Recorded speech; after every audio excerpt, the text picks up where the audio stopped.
Is financial repression more common in developed or developing countries? Have you ever wondered how governments manage their debts and keep their economies running smoothly? One of the tools they use is called financial repression. This term refers to policies that channel money from private sectors to public sectors. Governments often keep interest rates low, impose rules on financial institutions, or restrict how money flows. These actions help reduce public debt by making borrowing cheaper and lowering the returns that savers receive. Now, when we look at where financial repression is more common, we find that developing countries often experience it more frequently. These nations usually face higher debt levels and have less developed financial markets.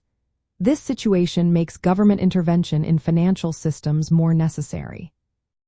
For instance, developing countries might set interest rate caps, requiring banks to hold government debt, or impose capital controls to stabilize their economies and support government spending. However, financial repression is not exclusive to developing countries. Developed nations have also turned to these policies, especially during tough economic times. After World War II, many advanced economies used financial repression to tackle their large public debts. More recently, some developed countries have engaged in practices like central bank purchases of government bonds, known as quantitative easing, and yield curve control.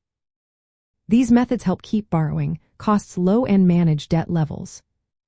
From the perspective of capitalism, financial repression can be seen as a distortion of free markets. Capitalism thrives on market-determined interest rates and free capital flows to allocate resources effectively. When financial repression occurs, it disrupts these mechanisms by lowering savings returns and directing credit toward government priorities. While this can help manage debt, it may also reduce incentives for private saving and investment, which could slow down economic growth. In summary, financial repression tends to be more common in developing countries due to their greater fiscal challenges and less mature financial systems. Nonetheless, developed countries have also used financial repression during periods of high debt or economic crisis. Understanding this dynamic is essential for grasping how governments navigate their financial landscapes and the implications for economic growth and stability.